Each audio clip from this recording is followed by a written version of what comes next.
Rasul, thank you very much indeed for your time. We have to start with security, given what's happened in Quetta. Of course, it was a very big issue during the elections, but how could any party come up with a solution that has failed Pakistan for decades now? Where do they stand? How can anybody presume to solve a problem quickly is almost impossible. In the long term, it's a huge challenge.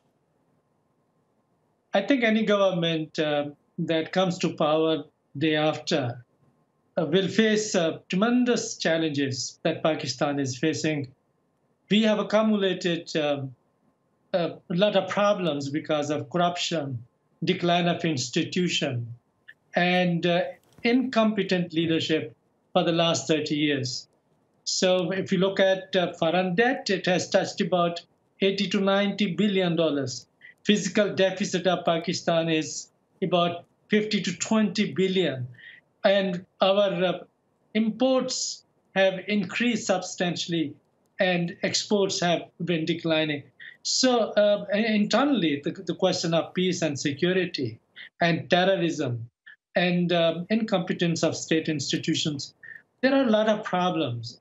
But I think the new government, if it is PTI, people think that Imran Khan will take those bold, courageous, and necessary decisions that former Prime Minister Nawaz Sharif and his party evaded. They have been in power in Punjab for the last 10 years and at the center for 5 years. And they have not done very much in addressing the structural problem of Pakistan's economy, society, security. So there is a lot of hope. But then all elections anywhere in the world raise a lot of expectations, a lot of hope. But then one has to work within very limited choices that the environment may offer. I believe that it is not going to be an easy thing for government for the next 1 or 2 years. You use the word hope, but overall it seems as if you paint a rather depressing picture. You talk about corruption, the decline of institutions, debt, the trade imbalances. Whoever wins this election, would it be an exaggeration to say that they have to halt a slide towards Pakistan becoming a failed state? I think we are not yet there. Pakistan has been relatively on decline. But I see a lot of energy, a lot of resilience in Pakistani society. Before coming for interview for TRT, I have been out in 3 different constituencies in Lahore. It is a very hot and humid day in Pakistan. I have seen hundreds of people queuing up, voting. I have visited about 5 polling stations. So this is the spirit, this is the energy of Pakistan, which gives us hope. Yes, but it's interesting, isn't it? Could it almost also be described as 2 different countries in one? The resilience you mention in Pakistan society, the interests of the elite compared to the interests of the working class, they presumably are quite different because the elite has ruled Pakistan in a certain way ever since independence, and yet the people who don't have anything have continued to not have anything for so long. This is a feudal society, let's remember. This is not a country where most people live in cities and live in brick houses. It's a country where people live in the countryside and which has actually quite a low rate of literacy. Are there 2 different countries in one place?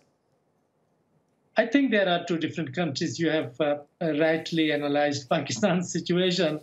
But I think there are changes that we need to bring to attention of the outside world, and also we realize that we are changing.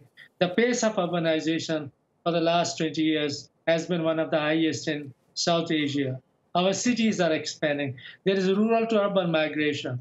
And also there is a significant expansion of middle classes, both in the rural as well as in the cities. So emergence of PTI, or Tehreek-e-Insaf, a justice party in Pakistan, led by Imran Khan, is primarily a resistance to the traditional elite that has dominated Pakistan's electoral process and has held power for so long and has used power for enriching themselves and doing very little for the people. So I think that if you look at this resistance that is coming through peaceful means, through ballot box, but I think it is quite remarkable. We are down, but we are still struggling to climb up. And I think that this election is yet another opportunity for the people of Pakistan to climb up, reclaim the country, and put the country on the rails of progress and prosperity. It is quite possible because whenever we had good governance, and that happened only under military regimes, we had growth rate of about 6%, 7%. Okay. And in the last year, so it is quite possible we have that potential. Okay, Rasul, I'm sorry to butt in there, but we have run out of time. Rasul Bakshs Rais, we really appreciate your time. Thank you.